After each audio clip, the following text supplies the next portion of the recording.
Jesus is not God. قل إنما أدعو ربي ولا أشرك به أحدا.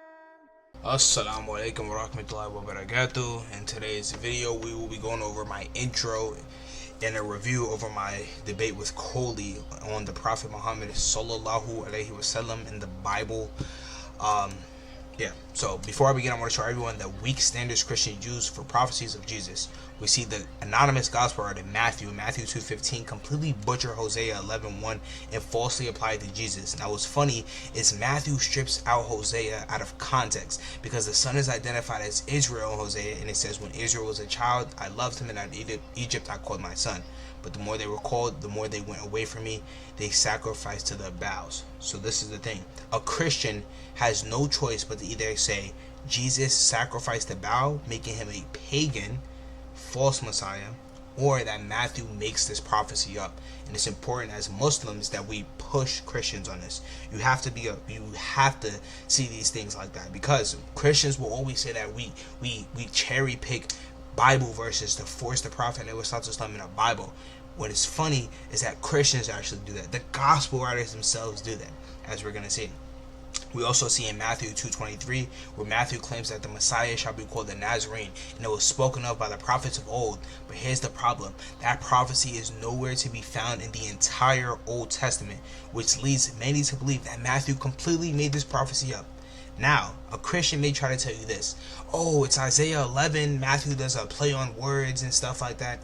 But if they say that, then they should have no problem when we Muslims say that the word and the name Muhammadin is found in the Songs of Solomon 5:16, and that is about the Prophet Muhammad sallallahu alaihi wasallam. So for any of the Muslims, when you run the Songs of Solomon, which I think is a good prophecy, I know some brothers that disagree, but I personally think the Songs of Solomon 5 verse 10 through 16 is a great prophecy, and it is most definitely about the Prophet. But if you run this prophecy and a Christian has a problem and they say, oh, you're taking it out of context, bring up Matthew 2:23, because where's the Nazarene prophecy? Where? It's nowhere to be found. It's completely made up. And it's funny because Christians will say, oh, where's Ahmed in the Bible? Where's Ahmed in the Bible? And they'll quote Surah 61 verse 6, where Jesus ﷺ speaks of a coming prophet Ahmed, and they'll say, oh, it's nowhere to be found in my Bible. And there's two ways to go about it. You could go about it and say, well, it doesn't say it's written, it just says Jesus said it. Or you could go to the Son of Man sayings, like Dean Responds has gone over, or the Paraclete, that Muslims have gone over for years. Now, let's look at Matthew 21, verse 4 through 5, where Matthew tries to make Jesus fulfill Zechariah 9. But here's the problem. Matthew is completely illiterate and makes Jesus somehow ride on two donkeys because he lacks the understanding of the Hebrew idiom used in Zechariah, thus showing how Matthew is both forcing prophecies onto Jesus along with making prophecies up. This is another one. And I give good 4 examples here. Notice, Coley in our debate, if you go and watch it, and inshallah, I'm going to upload our open dialogue section. And if you want to watch the full video, either my brother Base Dawa is going to post the full thing on his channel, or you can watch it on Coley's. It doesn't matter. Coley has no response to these, and most Christians have no response to these. But also, let's look at the gospel author of John, the anonymous gospel. We see in John 13:18, Jesus allegedly quotes a prophecy from Psalm 41:9. But here's the problem. In verse 4, the speaker says, have mercy on me, Lord, for I have sinned against you. There's no change in the speaker from verses 4 through 9, meaning my opponent has two options. A Christian has two options: to admit Jesus is a sinner, which they would never do, or they have to admit that John completely made the prophecy up and stripped it from its context, meaning we as Muslims are completely justified in ignoring the context of Isaiah 29 when we say verse 12 is fulfilled in the Prophet ﷺ. Now, I know a lot of Muslims like Zakir Knight and a lot of Muslims that use Isaiah 29 verse 12 where it says, he'll be given a book and he'll say he can't read. Honestly speaking, when you look at the context, it's not really about the Prophet ﷺ unless you're using Christian typology. If you're going to use Christian typology, then it's perfectly fine. Then it's definitely about the Prophet ﷺ. Now, let me go back to the Psalm 41 thing. Let me just show you guys real quick. Psalm 41. Let's just look at this real quick. So, we see this. Let's look at verse 4. And watch, you're going to see no speaker change. I said, have mercy on me, Lord, heal me, for I have sinned against you. My enemies say of me in malice, when will he die and his name perish? When When one of them comes to see me, he speaks falsely while his heart gathers slander. Then he goes out and spreads it around. All my enemies whisper together against me. They imagine the worst for me, saying, a vile disease has afflicted him. He would never get up from the place where he lies. Even my close friend, someone I trusted, one who shared my bread, has turned against me. Does this sound familiar? They're going to say, oh, this is Judas, when Judas betrayed Jesus. This is the thing though, they like to take this verse completely out of context. When we look at verses 4 through 9, the speaker is the same speaker. The same speaker. So you have to push Christians on this. You have to. And show them that either Jesus sinned or John completely made this up. Put them in a Christian dilemma. Now let's quickly go over the criteria of prophecies. So a prophecy is foretold news about the future. The prophecy must be clear, specific, and it must contain sufficient detail. Contextually coherent and historically verifiable. The prophecy must be known to have been made before the event that is supposed to be fulfilled. It cannot be an educated or calculated prediction. The event can be fulfilled, must be unique, and then no lazy typologies. And you see verse 7, can't be staged. Now the prophecy that I want to go over today is Genesis 17 verse 20, and in my opinion is, if not the best, the second greatest prophecy of the Prophet Islam in the Bible. I think it's so clear, especially if you know how to run it. So in Genesis 17, God promises Abraham to bless his first son Ishmael and make him into a great nation. Now there are a few things we must go over. What is the context? What is a great nation? And when did Ishmael become a great nation? Now the context of Genesis 17 is that Abraham is praying to God that his son Ishmael may live before him, meaning live under God. We see in verse 1 that Abraham is described as someone who walked before God and is called righteous. And even the Jew, Rabbi Rashi, agrees with this. Let's make sure we're still recording, guys.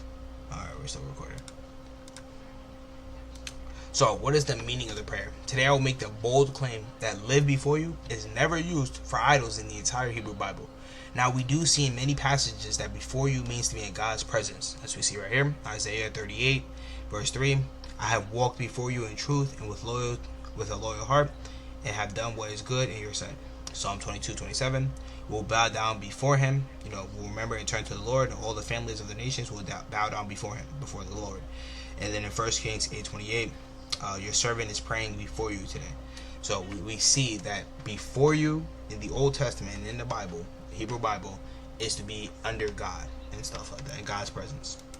So God answers Abraham's prayer in a positive. It says, and as for Ishmael, I have heard you, and I will surely bless him. I will make him fruitful, and I will greatly increase his numbers. He will be the father of 12 rulers, and I will make him into a great nation. So, God heard. What does God hearing mean? We see all throughout the Old Testament. Genesis 21, God heard Hagar, responds and saves Ishmael. Genesis 30, God heard Leah, and Rachel opens her womb. Exodus 2:24, God heard Israel's groaning and begins deliverance. 1 Samuel, God heard Hannah, she bears Samuel. 2 Samuel, David cries, God heard and delivered him. 2 Kings 20, God heard Hezekiah and extends his life. We even see this in the New Testament. John 11:41, Jesus says, I knew that you always hear me, implies acceptance. 1 John 5 says, if he hears us, we have what we asked. And in Hebrews 5, Jesus was heard because of reverence. Now again, I'm only showing the New Testament parallels just to further push this so that Christians can't say, oh, it's the Old Testament. Now, obviously I don't believe in a book of freaking Hebrews. No one knows who wrote that. 1 John, no reason to believe in any of those gospels, you know what I'm saying, or any of these random books.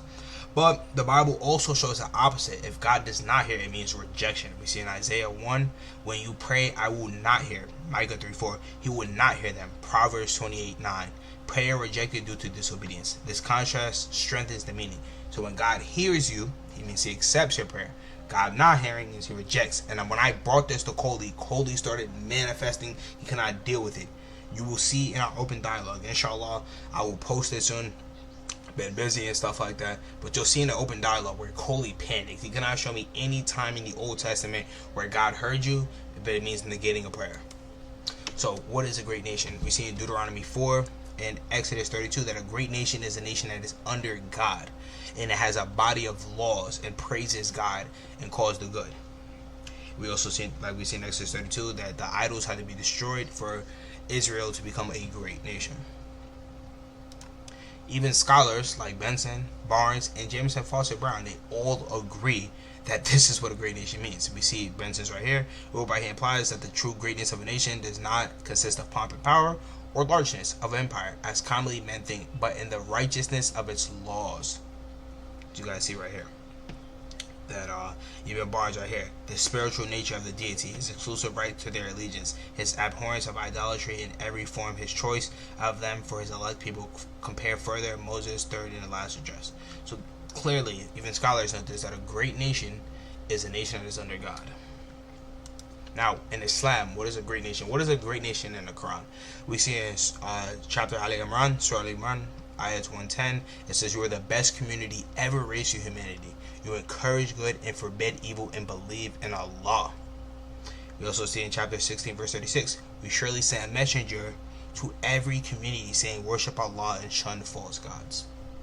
So it's very clear that a great nation is paralleled in Islam and in the Quran, a nation that is under God, that forbids evil, that promotes good, that believes in Allah alone, pure Tawheed, you know what I'm saying? Shunning false gods. This is even going over in the Seerah literature. The Sealed Nectar recently finished reading this book, SubhanAllah. Second favorite book of all time so far, after the Quran. Highly recommend everybody to read this. It's a little lengthy, it's about 500 something pages, but it's a great book to get your foundations and understand the life of the Prophet ﷺ and increase your love for him. But we see right here, you guys can pause the video and read this, that even a companion right here, Ja'far bin Abi Talib is saying how Islam, when they were blessed with Islam, they became a great nation. So Ishmael become a great nation. We see also Umar ibn Khattab admit becoming a great nation. He said, Allah honored us with Islam. Now if we leave this position of honor given by Allah Almighty and seek honor elsewhere, then Allah will humiliate us. Indicating that even the companions of the Prophet ﷺ realized that once Islam, the message of Islam came through the Prophet ﷺ, that the Muslims became a great nation. The Arabs, the children of Ishmael, the Ishmaelites became a great nation. Now let's do a little comparison, or showing how the similarities of Moses and the Prophet ﷺ, comparison of their great nations. So we see in Exodus 32 that idols must be destroyed in order for them to become a great nation. We see in Sahih Bukhari 42:87 that the Prophet ﷺ entered Mecca and destroyed the idols, striking them, saying, "Truth has come and falsehood will neither start nor will it reappear." So the destroying of idols, eliminating pagan and idolatry to become a great nation. We also see another comparison right here where the Israelites are told to have been the best nation at their time.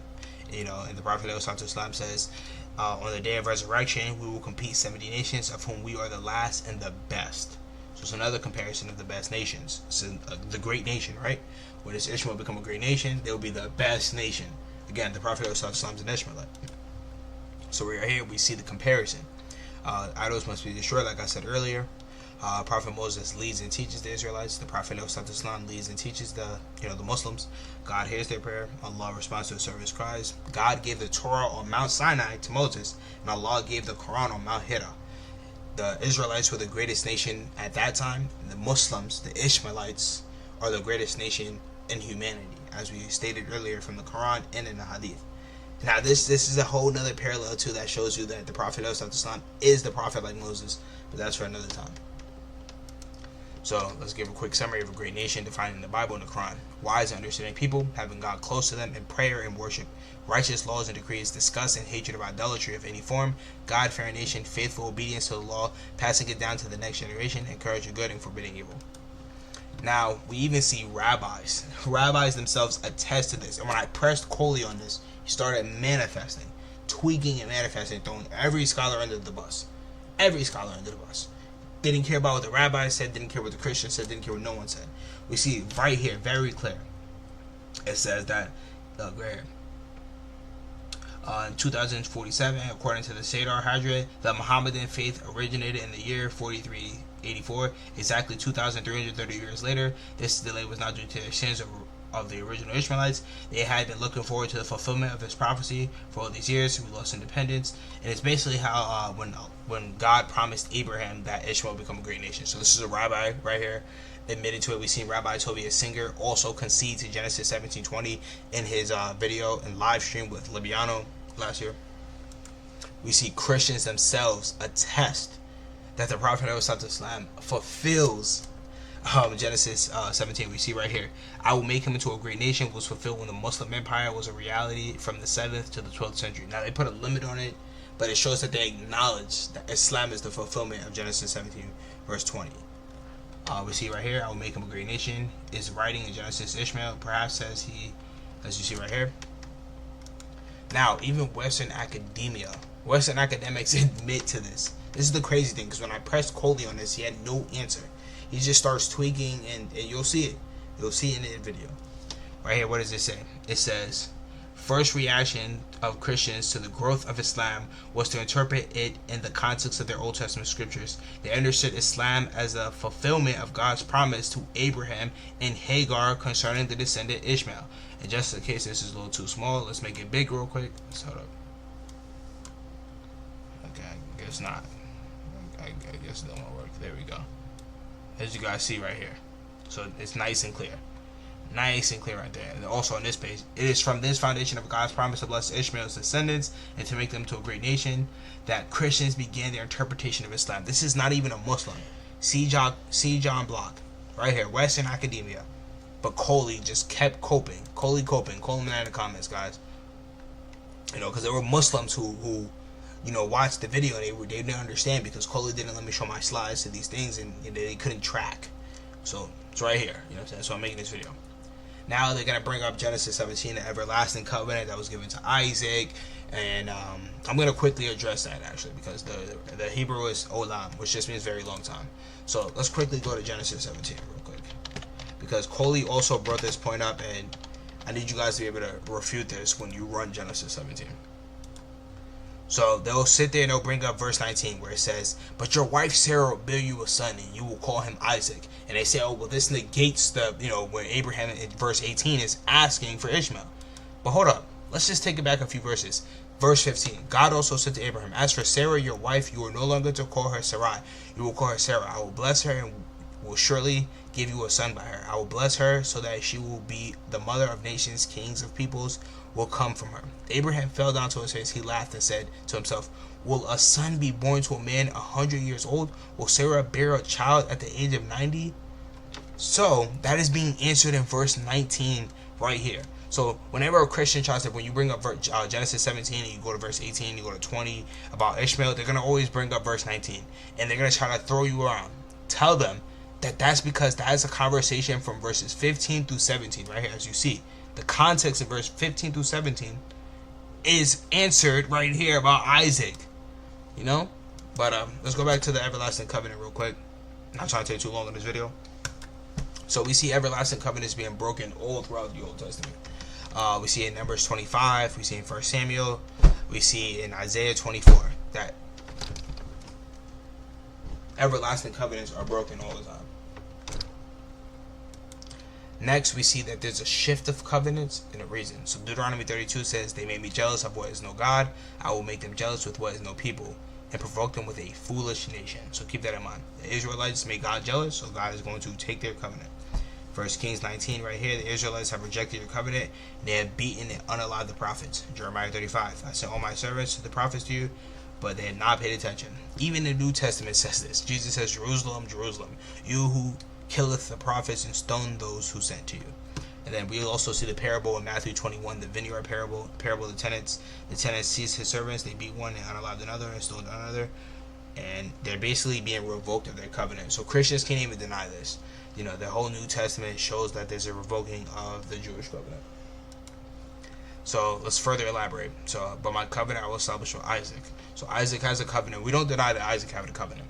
I don't deny that. So Muslims never deny that. In my personal opinion, I take the position you can say there's two covenants. There's a circumcision covenant that Ishmael is a part of, because we see in Genesis 17 right here, verse 10 through 14. This is my covenant with you and your descendants after you.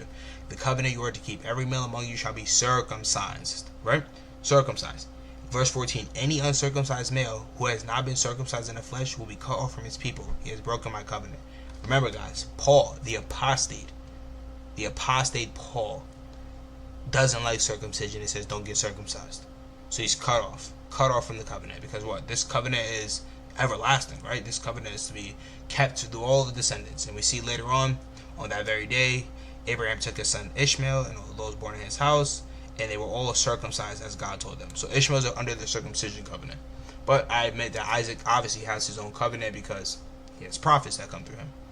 So we see that the Israelites, they disobey God, and God will choose a foolish nation to make a covenant with them.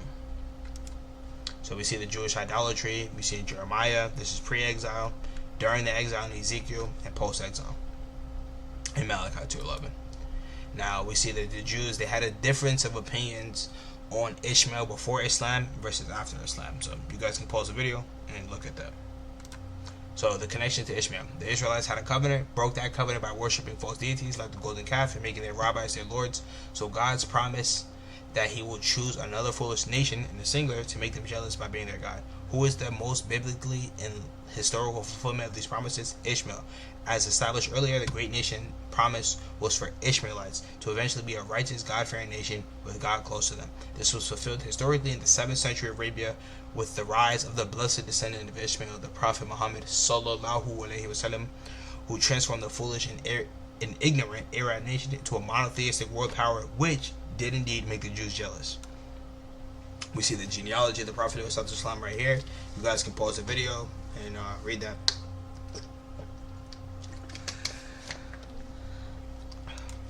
It's continued his lineage and how it connects to Ishmael. You guys again pause the video and look at that. The Prophet Islam himself says he's from Ishmael, because Christians will sit there and say, well, the Prophet didn't go back 13 descendants. This ikhtilaf and this. The Prophet Islam himself, as you guys see right here, says he's from Ishmael. Indeed, Allah has chosen Ismail from the children of Abraham. He chose Banu Kinana from the children of Ismail. He chose the Quraysh from Banu Kinana. He chose Banu Hisham from Quraysh. He chose me from Banu Hisham. Sahih Hadith. The kuffar love to use our hadith and misuse them against us. Show them this. Save this. Screenshot this. Show them this right here. Non-Muslims themselves attest that the Prophet ﷺ is from Ishmael. You guys right here can pause this, screenshot this, and read it. That these are non-Muslims saying this. Josephus, who comes hundreds of years before the Prophet ﷺ, says, but as for the Arabians, they circumcised after the 13th year because Ishmael was their founder of their nation. I showed this to Coley. Straight manifesting. Coley couldn't deal with it. Couldn't deal with the facts. Thomas Aquinas, a Christian, kuffar, munafiq, a mushrik. The mushrik Thomas, I said Thomas Aquinas. Blunder. John of Damascus, John of Chrysostom, that's what they call him. The mushrik himself, the enemy of Islam. Even he himself has to concede that the Muslims come from Ishmael. In his first chapter, John refers to the coercive religion of the Ishmaelites. And he calls them the Mohammedans and the Saracens, the Hagarites, the Hagarins. He admits that they come from Ishmael. He's a kafir, 100%. But even he himself could admit that they come from Ishmael. But Coley, a bot, an idiot, a donut, is gonna say John of Damascus was wrong. Come on now. There's more biblical proof right here. We see in Genesis 25, Genesis 37, Ezekiel 27, and Isaiah 21 right here. All connecting Arabia to the princes of Kedar, caravans, the Ishmaelites. So screenshot this and show them this. Isaiah 21, continuing. This is what the Lord says to me. Within 1 year, as a servant bound by a contract would count, the splendor of Kedar will come to an end. Now in Isaiah 21, let's go to it real quick. Isaiah 21, because they believe Isaiah is speaking before the Babylonian exile, so that's 700 BC, right? What does the heading say this? A prophecy against Arabia. A prophecy against Arabia, right? And it connects what to Arabia? The Kedarites, right? The Kedarites, which is a son of Ishmael, right? So even Isaiah connects the Arabs to Ishmael. But Coley couldn't deal with it. Couldn't deal with it at all.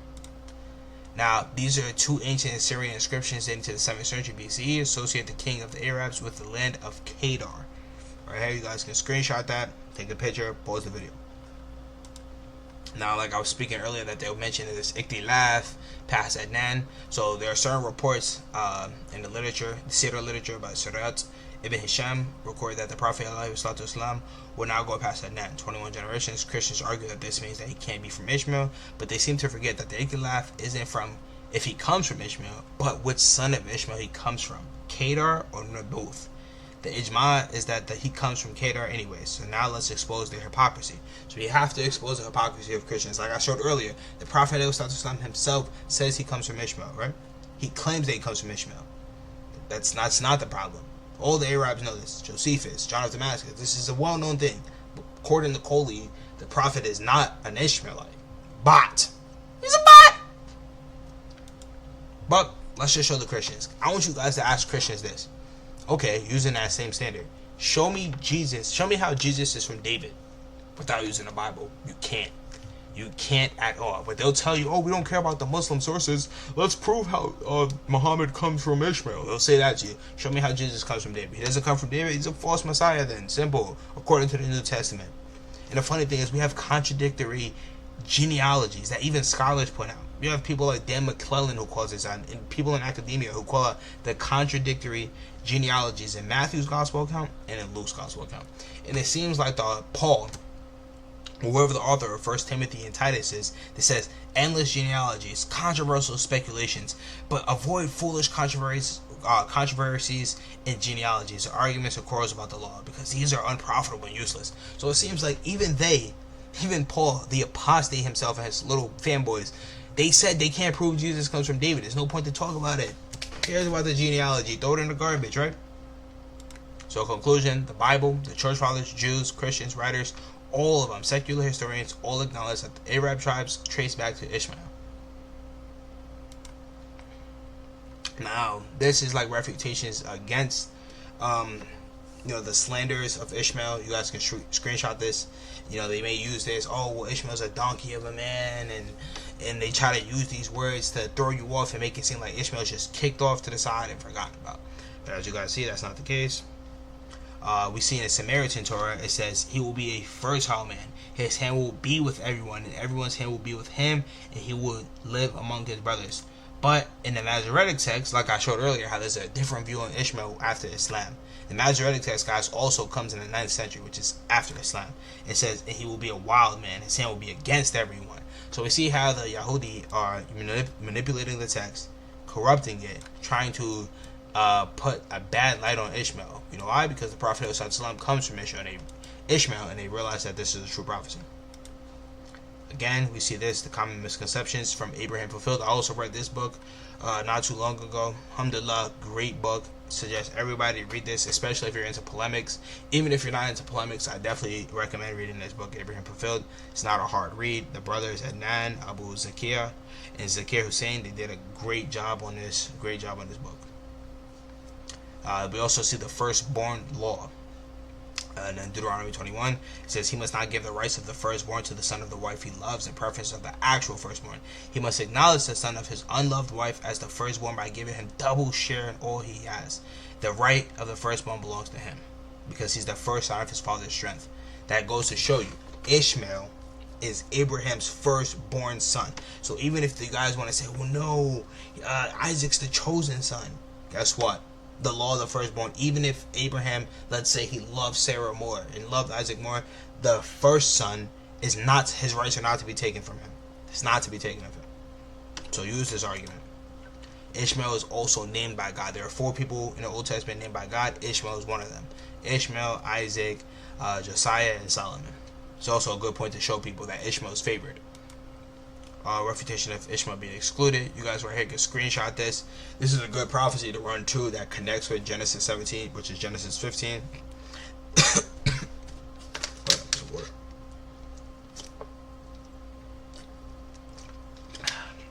It's good right here. Screenshot this.